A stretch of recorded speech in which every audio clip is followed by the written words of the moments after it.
बाबूला छैया उधार देहु ना। चाहे माँ बाप सास ससुर कोई भी हो। रायपुर में वृद्धा आश्रम देख के मैं द्रवित हुआ, तब इस रचना को लिखा। और गांव में मैं चाहता हूं कि हमारे गांव के लोग ऐसी जगह में न जाएं, हमें थोड़ी सी छाएं दें कि बाबूला छैया उधार देहु ना, मैया के पैया ला पखार लेहु ना। और भाई मेरे राखी के दुला लेहु ना, बहिनी भाई मेरे राखी के दुलार लेहु ना। कि पहुना ला पहुना जानिन, पहुना ला पहुना मानिन देवता, पहुना देवता के करे पहुनाई हमर बेटी माई, बाबूला छैया उधार देहु ना।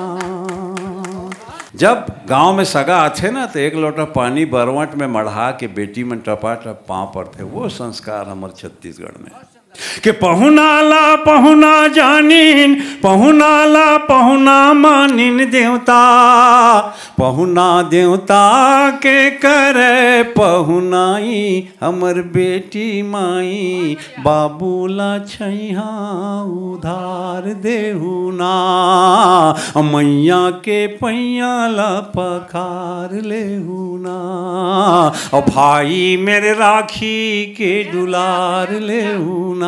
कि मई के सुरता मासूरर जाथे बहिनी, कि मई के सुरता मासूरर जाथे बहिनी। और गाँव बसेरा भाई नो हैगा कहनी, कि राजा राजान के तिखाल जेवना, बाबूला छैया उधार देते ना, मैया के पैया ला पखार लेते ना।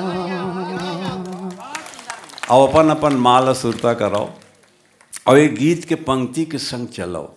कि टेहर रंग लुगरा माथे सिंदूर लाली, कि टेहर रंग लुगरा माथे सिंदूर लाली। और चुमुक ले गहना गोटा माहौर रंग गुलाली, चुमुक ले गहना गोटा।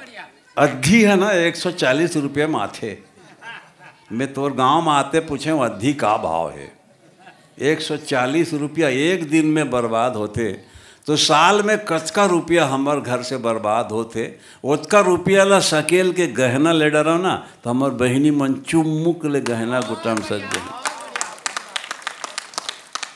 कि टेहर रंग लुगरा माथे सिंदूर लाली। और चुमुक ले गहना गुटा माहौर रंग गुलाली। और अत्तर के शीशी फुहाल तेवना, बाबूला छैया उधार देते ना, मैया के पैया ला पखार लेते ना।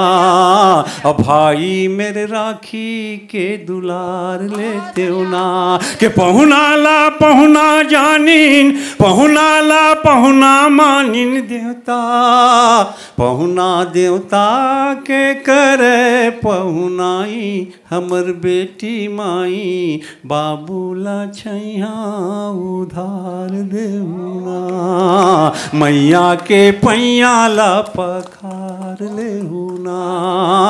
अब भाई मेरे राखी के दुलार लेहुना।